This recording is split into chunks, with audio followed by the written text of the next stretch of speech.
Greetings and salutations, scholars, and welcome to the fourth episode of the Scholars with a Capital S podcast. I'm your co-host, Eli Engler, joined today by my co-host, Rachel Listowski. And our very special guest, Katherine Braico. So Katherine Braico is the president of the Scholars Council for the 2023-2024 academic school year, and we are very lucky to have her on the podcast today. Thank you for coming, Katherine. Thank you for having me. So, as always, we're going to start with our favorite opening question. Dun, dun, dun, dun. What's the 60-second elevator pitch of Miss President Katherine Braico? Not sure it'll be 60 seconds, but my name is Katherine. I am a biology major, and I'm minoring in biological anthropology. That minor was actually a little bit of an accident because I was able to do some research my first semester, and those classes all counted. As for extracurriculars, I like to do ballet. I actually audit ballet classes here on campus, which is so fun. And I'm also part of the American Medical Women's Association, which is an awesome pre-med club we have on campus. And I love to drink coffee, which I think is the theme of today's episode. And I think that's my 60 seconds. Beautiful. That was almost exactly 60 seconds. Thank you. That might have been the first one. I was going to say, I think hit. you're quite impressive for that, to be honest. Yeah. And so we're going to follow it up with a question we haven't asked yet on the podcast. It's a new question we're demoing. What's your go-to Dunkin' order? As for coffee, I always go for a medium iced coffee with skim milk. I'm very basic. I don't like sugary drinks. And if I'm going to get food, I'll do a sausage, egg, and cheese on an English muffin or a jelly donut. Nice. Yes, I am such a jelly donut stan. Through and through. So, Rachel, what's your go-to Dunkin' order? Go-to, typically, I'll get a medium cold brew with just 3 pumps of caramel swirl. But today, I was feeling festive and special, so I got a hot latte with the toasted white chocolate and oat milk. So Wonderful. Mm-hmm. Yeah. And what about you? Yeah, that's a great question. I'm not a coffee guy. We're gonna make you a Dunkin' man. Yeah, I love Dunkin', like straight up. Not sponsored. # not sponsored, just a fan. But wish we were. We wish we were. Dunkin', reach out, please.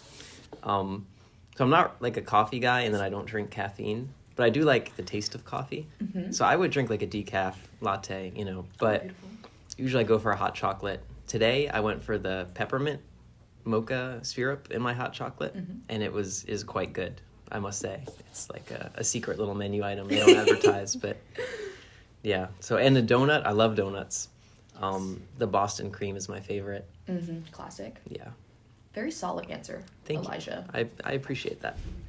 Well, now that we've, dished out the most important part of the podcast, first and foremost, obviously, we're going to ask a question that we ask all of our guests here, and we want to know, why did you decide to come to Binghamton? I decided to come to Binghamton for so many reasons. When I first came here, I was living in New Jersey, and it was the perfect distance from home. It's about 2.5 hours from where I grew up. And I was looking for a school that had strong science programs, and I know Binghamton has a really large population of students that are studying pre-health. And I was also admitted to the first-year research immersion program, and obviously the scholars program. So that's a perfect segue into our next question of, what role did the scholars program play in your decision to come to Binghamton University? So the Binghamton University Scholars Program was not the only honors college I was accepted to in my college application process. But what set the Binghamton Scholars Program apart was how it was really more of an opportunity than an obligation.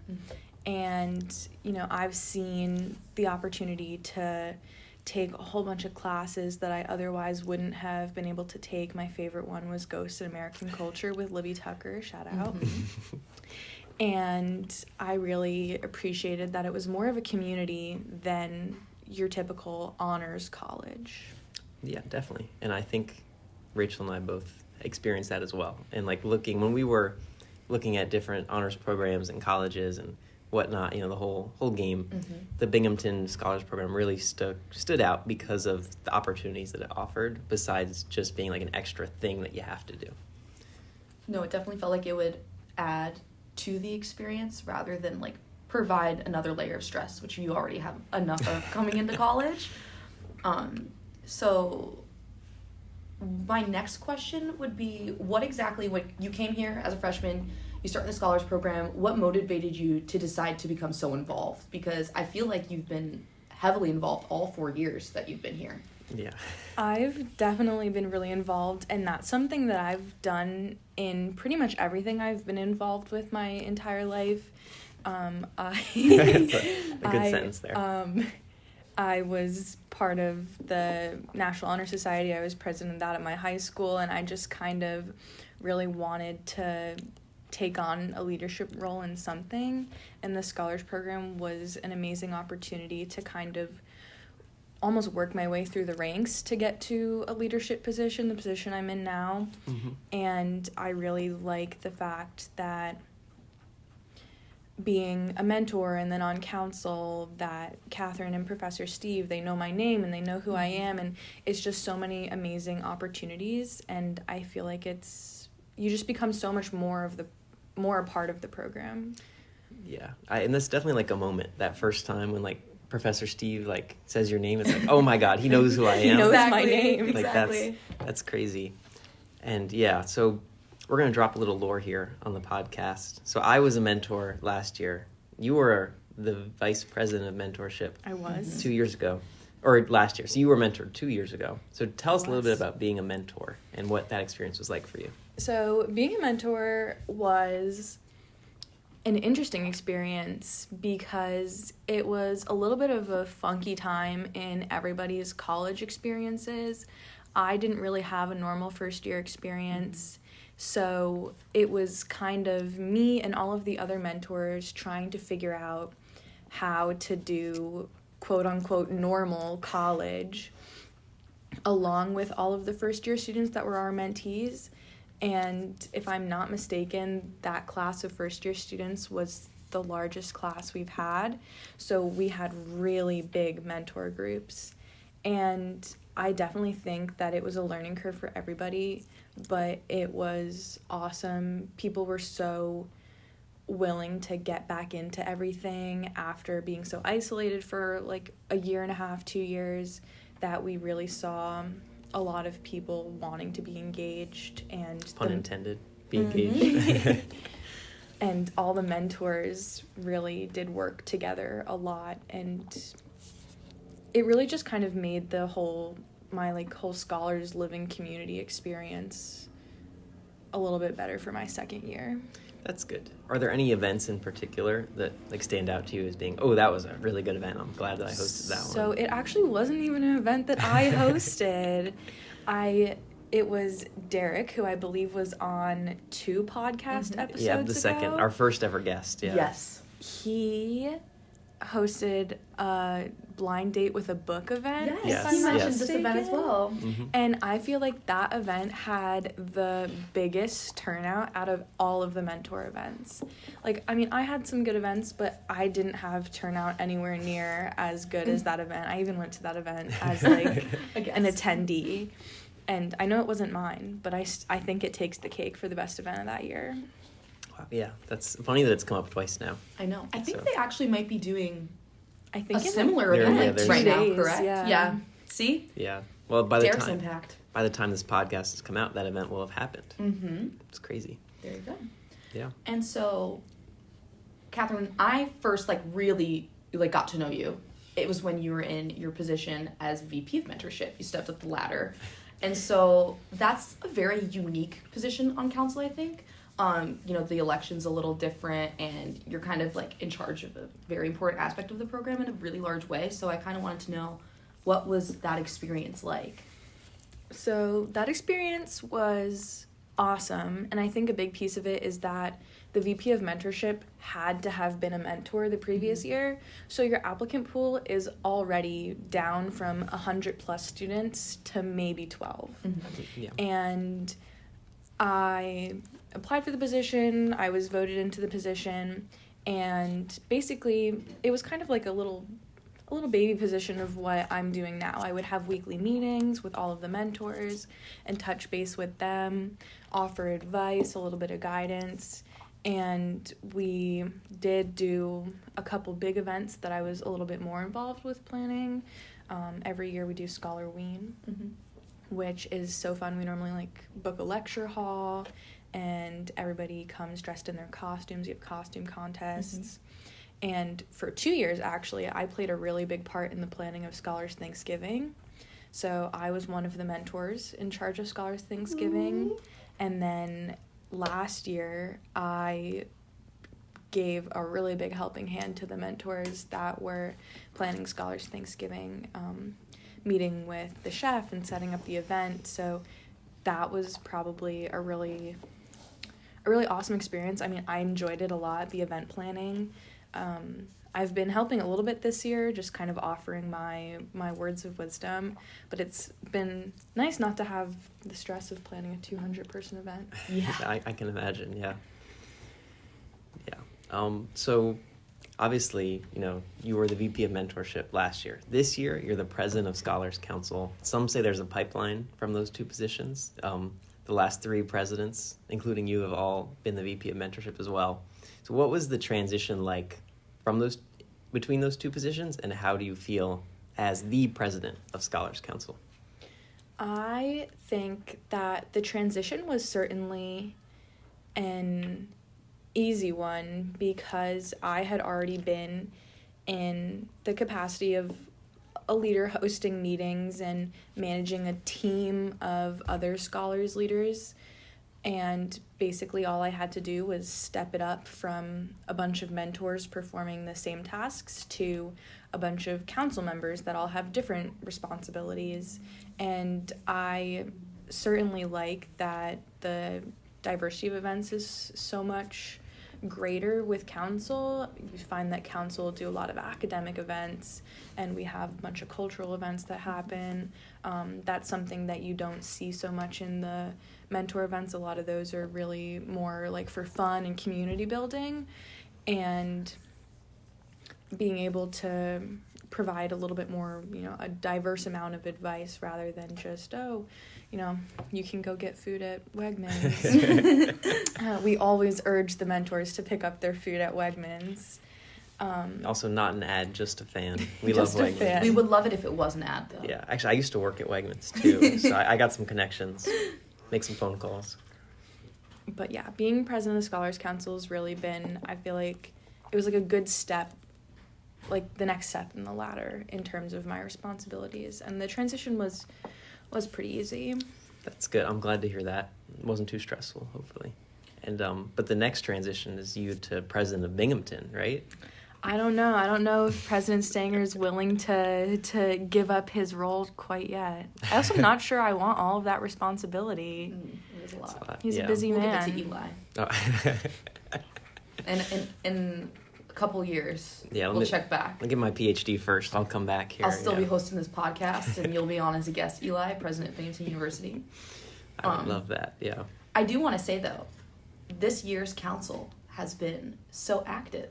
So kudos. I mean, I know obviously that's a group effort, but the events popping off. I know Justin Frank has been hosting so many upperclassmen events. I really appreciate the that. upperclassmen engagement has been really good this year, I feel like. Karaoke was so fun that my friends and we actually tried to go back the following weekend. Yes. And then nobody sang. You need to always bring the scholars with you. Yeah. They make the night. True. Or a birthday party. There you go. The birthday girl was there again, too, and she was the so birthday girl was back! Yes, she was so upset that she couldn't sing either. Oh, wow. Yeah. All right, well, so I guess... for the viewers who maybe didn't understand what we just said, so Justin Frank, VP of Member Relations of the Scholars Council, hosted a karaoke event at the Grove a couple weeks ago, and a lot of scholars showed up. I think there were over 30 scholars there, and it was really fun. But at the same time, there was a birthday party that also wanted to sing karaoke, so we were kind of competing with them for all the karaoke slots, and it was very funny. Wonderful vibes, pages and pages worth of song recs. Yeah. And it was hilarious because they have to write down all of the names manually, so there was just all of these pages of computer paper because so many people wanted to sing. So, wonderful event. Good job, Justin Frank. Yeah. It's our bi-weekly name drop for Yeah, him. every Single episode. Can't go without talking about Just Justin. Yeah. Kind of switching gears away from Binghamton. You're an out-of-state student, and I know you said when you made your decision process you were initially living in Jersey. Yes. But now you live in North Carolina. I do. Right? And so I was curious, how has that impacted your experience? So, living so far away definitely has not been the easiest of things, but I find that, in the world of FaceTime, I'm not really missing my family so much as, like, I just kind of want a hug from my mom. But, in terms of, like, traveling back and forth, I find that it's pretty easy. I still have a ton of extended family in New Jersey. It's a good excuse to go visit them and then fly home, stuff like that. So I definitely don't get to see my family as often as I would like to, but I think that the community here at Binghamton, I stay so busy that I honestly don't think that I would be really going home too much more frequently if I was still living in New Jersey. Right. And, I do get people asking me, like, you're from North Carolina, what are you doing here in Binghamton? And then I have to give them the whole spiel, like, that I lived in New Jersey, because it really is a school with a lot of New Yorkers. Mm-hmm. Obviously, it's a state school. But I do find a lot of people that live out of state. There's a car with a Tennessee license plate that I feel like follows me around everywhere. I see it everywhere. No, yeah, definitely. I feel like also the program tries to kind of have, like, an eclectic group of, like, out-of-state students, everything. So also I remember in my, like, 127 classes when people introduced themselves, people would say that they were, like, from, like, North Carolina, for example. And I'd be like, what are you doing here? But, like, you find out that there actually are more people from, like, across the country than you actually anticipate. So, it's interesting. I was surprised when I came here. I thought, I'll be the only out-of-stater that I know. And, like, so many of my friends are, from New Jersey. Yep. And other states. A lot of people from Pennsylvania. Brian Goodman. Shout out Brian. He's from New Jersey. Yes.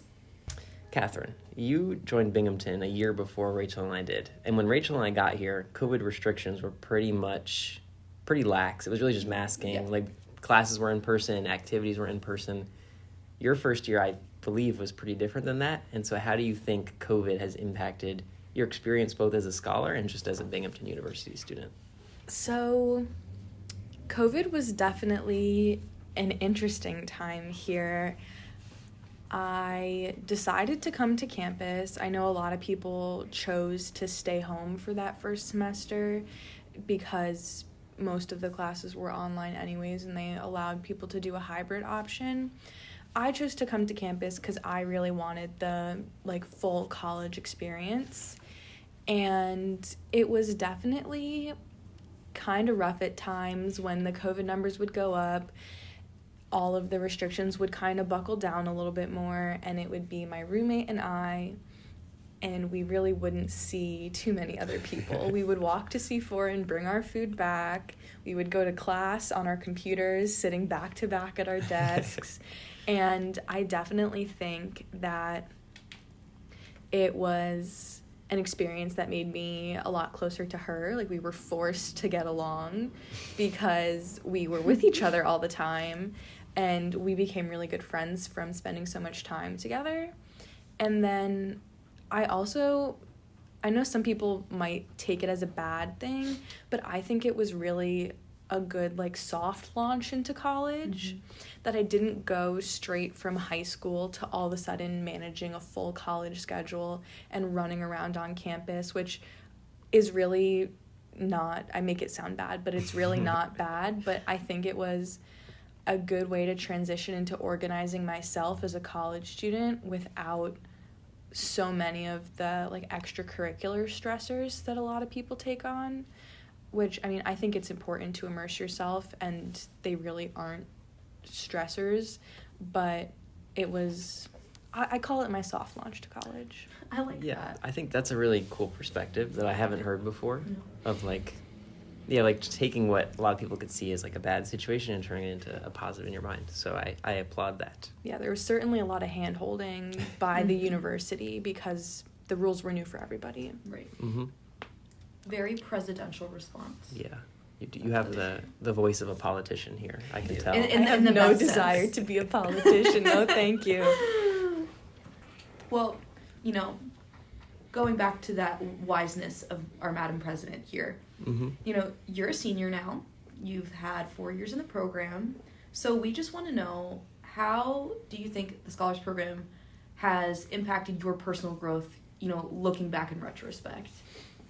I think that the Scholars Program was really a fantastic way to make a really big school feel small. I wouldn't have most of the friends that I have today if it wasn't for the Scholars Program. I wouldn't have taken some of my favorite classes if it wasn't for the Scholars Program.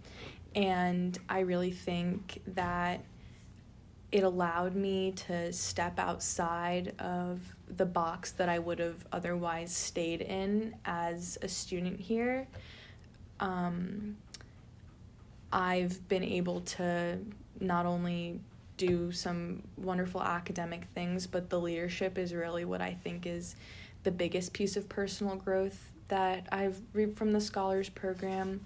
There's really so much you learn by actually being a leader instead of just being told what to do.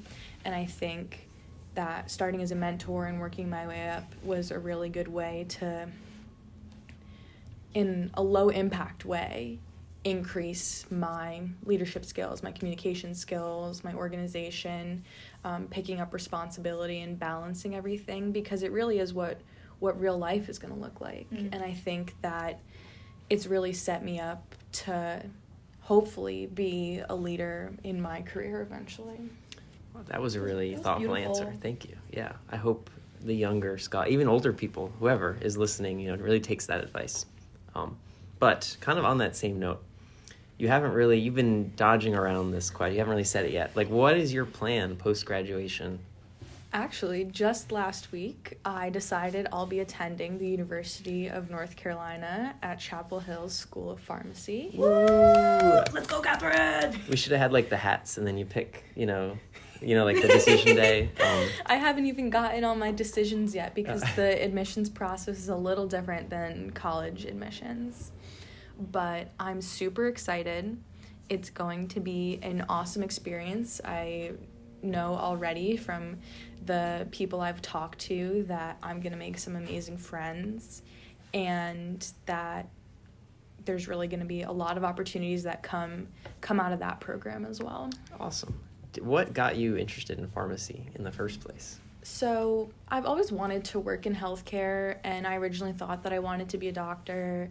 I did a little bit of shadowing, I took a few classes, and I really decided that wasn't going to be the path for me, which I think a lot of people end up facing. They start pre-med because they think that that's their only option, and then as you go through college, you realize there's so many more opportunities and options for what you can do with your degree.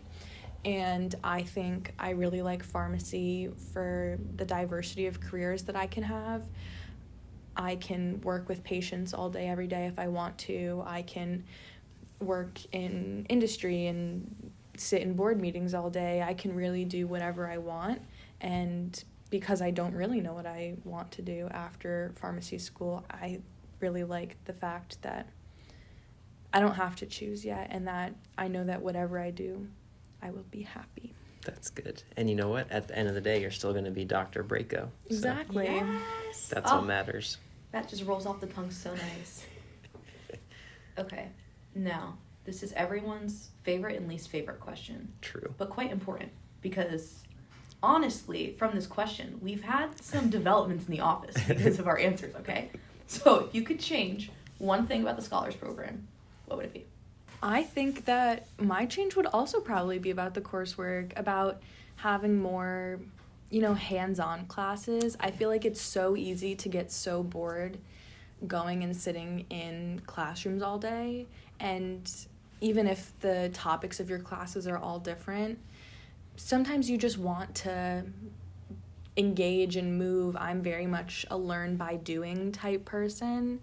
And, you know, maybe if we could have a scholars fitness class that counted as your scholars credits, just something to kind of expand people's, or to spice up their days a little bit, to make it not quite so boring in a physical sense. Yeah, I think that would be wonderful. I think even on our last episode, Lauren Fry talked about the soundscapes class that she really liked, and that was one where they had to go to the nature preserve and record stuff. So there was a physical element that I think would be nice, and to incorporate that into more scholars classes. Yeah, even if we did something like there are classes on campus where you can like go and like snowboard or like something interesting there that we could figure out. I think would be fun. Yeah, Scholars Olympics. That was Lauren Peralta's idea. There you go. A Scholars Olympics class. And it's like different Olympic sports. Okay. Yes. We'll be in touch with some instructors of physical activity here. Okay, so we have one last question for you. And it's similar to one we've asked before, but we're going to try to frame it in a one-sentence answer, okay, if you can. What wisdom would you impart as the president of Scholars Council to all of your fellow scholars? I think that it is so important for everybody, regardless of if you're just starting college or if you're already in college, to try different things. I would have never thought coming in that I was going to go to pharmacy school, or that I was going to minor in anthropology, or that I was going to be able to take dance classes. And I've really worked to make sure that my coursework's diverse so that I don't get that mental fatigue of sitting in science classes all day. And through that, I've found some new passions and interests, and college is a time to explore yourself and the world. And I think it's really important that people try to do that while they're here and they have the opportunity to do so. Well, that was very wise. Those were some very wise words. Thank you, Catherine. If you've listened to the podcast before, you know what time it is. Dun, dun, dun, dun. It's game time, and today, for the very first time, I will be stepping down as the host of Game Time to compete. And so Rachel will be our host. Rachel, I'll let you take over. We're switching it up this week. And so we're introducing a brand new game that we here at the Scholars with a Capital S podcast like to call Scholar Scuffle, okay? Yeah. And really, just to simplify it for you, it's Family Feud, but you play with scholars. Was Family Feud trademarked? Do you have to take that out of the podcast? Oh, no. Bleep that out. So I'm going to, kind of modify how we do this. Sure. So I'm going to explain how we're going to do this right now. I'm going to have 4 questions for you guys. Oh, my goodness. I'm going to say the question. I don't have a fun buzzer for you. Okay. So I'm going to make you slam the table. Okay. Aggressively, okay? This is very serious. Yeah. First person who buzzes in gets to give their guess, and they can guess until they get wrong. Oh, yeah, okay? like Family And I'm not Feud. giving you more chances. Okay. Typically, you can move on and get 3 so shots. No, so there's only 2 of you. So you try and clear the board until you're wrong, and then I will pass it to the next person, who I will also let try and clear the board. Okay. At the end, I will tally the points, and whoever has the most wins. Okay. Okay? This sounds more similar to a game called America Says than it does Family Feud. Well, that's because it's Scholar Scuffle. Scholar Scuffle. It's a combination, yeah. Okay. So I've collected some of these from online. Okay. They're an assortment of questions, quite random. Some motivated by my own feelings, okay? Okay. Question number 1. Name a coffee drink that's easy to mispronounce. Cappuccino. Oh, that's a good one. All right. I bet that's on there. You're good. You're correct. That gave you 9 points. How about macchiato? That's not on the there. list. It's not on the list. I'm going to go latte. 66 points. Oh, shoot. Whoa. Okay. I'm going to say espresso. Yes. 8 points. Okay. Okay. There is one more word on this list. I'm going to say mocha. Yeah. That's right. Whoa. Yeah. Eli is like your brain is representative of America because Apparently. that was crazy. Because honestly, Catherine, your answer was better in my opinion, but it's okay because that's not the name of the game. Yeah. Okay. All right. Next question. Now remember, Mm-hmm. this isn't your personal opinion. You want to guess what people said, okay? Yeah. Yes. If you could have someone narrate your life. Oh, sorry. Eli was ready. I have Okay, Eli. Morgan Freeman. 25 points. I'm gonna go with Alex Trebek. Mega flop. Yeah, that's Catherine. Maybe Neil deGrasse Tyson? No, he does the Cosmos show. Oh wait, is David Attenborough on there? No. Oh, okay. Who are all these people? Are we Yeah, ready? who's on Ready? the You list? ready to Yeah. hear? Okay. So, first place was Morgan Freeman. Okay. Then we've got James Earl Jones. Oh, yeah. Brad Pitt. Oh, Pitt. that's Yeah. interesting. Julia Roberts. Sean Connery. Denzel Washington. And Robert Redford. Oh, interesting. It's the actors. Yeah. Okay. Next question. Okay. What class do college students take thinking it will be an easy A? I'm gonna offend somebody. Yeah, That's there's okay. a lot of. Catherine? Economics. No. Everybody always pokes fun at the finance majors. It's true, they do. Okay, so that's All my right, turn Eli, to steal. We're bouncing the ball to you. Okay, I am gonna say this. I'm gonna preface this by saying that my mom has a PhD in this field, so I don't think it's an easy field. But I'm gonna say sociology. No? Oh my, that's embarrassing. Well, guys, Eli, you have to apologize to your mom. I'm now. sorry, Mom. I respect the field. This was what I thought America was gonna say. all right, just because no one got anything, I'm going to bounce back to Catherine. Okay. And let's see if we'll give you another shot. Class that people think they'll get an A in. So like English. 26 points. See, I don't. There's a lot of writing and reading. Seems like a tough A, but Like an art class. Oh, 33 man. points. A gym class wouldn't be on that list, is it? Wow. 24 points. Psychology. 5 oh points. my goodness, Catherine is eating this one up, that's okay? killer. I'm trying to think about classes that I've taken thinking they were going to be easy. Psychology was not easy, by the Yeah. way. How about just a biology class? No. All right, I have a guess. I'm sorry, Fantastic. Rachel. History. Well, guess what? It's It's not wrong. on there. Oh my goodness. It's not on there. So what were What the? were they? All right, other guys. three? The other three were drama, so like a Oh. theater class, Like Yeah. acting. music, Oh, and cooking. I didn't even know that was a Cooking. choice. There you yeah. go. Sorry. Okay. You have to tune in to the brainwaves of America. You know what Yeah. I'm saying? Mm-hmm. All right. Transitioning now to. Oh, actually, I think I told you I'd. Yeah, no, I can't count. Wait, I have 5 questions for you. Okay. 4. Cool. So 2 more. Guys, surprise. All right. Name the food people enjoy eating most on Thanksgiving Day. Oh, That was Eli. Okay. I gotta say turkey. Yep, you got 20 points for that. Okay. I'm gonna say potatoes. Mm, Do I have to be more specific? Or yes, because I'm gonna let you have that. Be more Okay. specific for me. Mashed potatoes. 16, Okay. I'm gonna go with pie. 17. Thanksgiving. Oh, this is tough because I don't usually have traditional Thanksgiving food, but Scholars Thanksgiving. Tap saving into me. that Scholars Thanksgiving mindset. I'm gonna say stuffing. 15. Okay. There's only one more. I'm gonna say bread. Yeah. No. Catherine. Is it cranberry sauce? No. No? Is it gravy? Sweet potatoes. So that's the Oh, thing. yeah. Sweet potatoes are my favorite I Thanksgiving. love sweet potatoes. My mom makes the best sweet potatoes ever, and I beg for them every Thanksgiving. Mhm. She makes them just for me. And I just didn't think a lot of people People wouldn't liked. think that. That's how I feel about jelly donuts. Do you do marshmallows on your sweet potatoes? In general, the way that my family makes them traditionally, no. But I do love, like, marshmallows on my sweet potatoes. I also am not a marshmallow person, but I'll a eat sweet it. potato is a sweet potato. No, I'll eat exactly. it. I love sweet potatoes in all forms. Like, give me sweet potato fries. Give me, like, just a chunk of sweet potato. Give me mashed sweet potatoes. Give me whatever. I love sweet potatoes. All right. Okay, guys. One more question. This is the final question.